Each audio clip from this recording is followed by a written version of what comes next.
Welcome to easy learning with Shreyansh. Friends, आज आपण पाहणार आहोत हट्टी वासराची गोष्ट. चला तर मग व्हिडिओला स्टार्ट करूया. एक होते वासरू. ते खूप धावत असे, खेळत असे आणि उड्या मारत असे. दिसायला खूप गोजीरवाणे होते, पण भारी हट्टी होते. एकदा बंडू सगळ्या गुरांना चरायला घेऊन गेला होता. संध्याकाळी सगळी गुरे घराकडे परत निघाली, पण ते हट्टी वासरू परत फिरेना. बंडूला दाद देईना, जागचे हलेच ना. बिचारा बंडू तिथेच रडत बसला. तिथे आला एक ससा. तो म्हणाला, बंडू, का रे रडतोस? बंडू म्हणाला, हे हट्टी वासरू परत येत नाही म्हणून.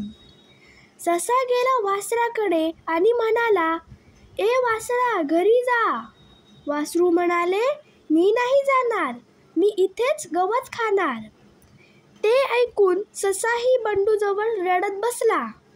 इतक्यात तिथे आले एक हरीण. ते म्हणाले, ससा ससा, का रे रडतोस? ससा म्हणाला, हे हट्टी वासरू घरी जात नाही म्हणून बंडू रडतो. बंडू रडतो म्हणून मी रडतो. हरीण गेले वासराकडे आणि म्हणाले, ए वासरा, घरी जा पाहू लवकर. वासरू म्हणाले, मी नाही जाणार, मी इथेच गवत खाणार. मग हरीणही सशाजवळ रडत बसले.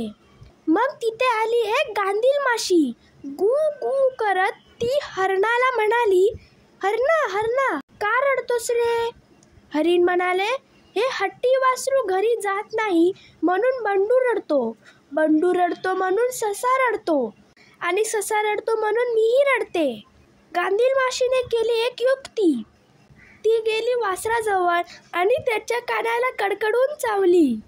त्याबरोबर वासरू धूम पळाले घराकडे. ते पाहून बंडूचे रडणे थांबले. तो हसू लागला. ससाही हसू लागला.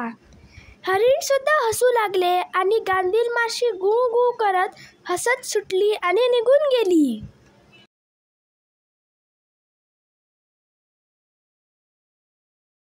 तर फ्रेंड्स, तुम्हाला व्हिडिओ आवडला असेल तर या व्हिडिओला लाईक करा, शेअर करा आणि माझ्या चॅनलला सबस्क्राईब करायला विसरू नका.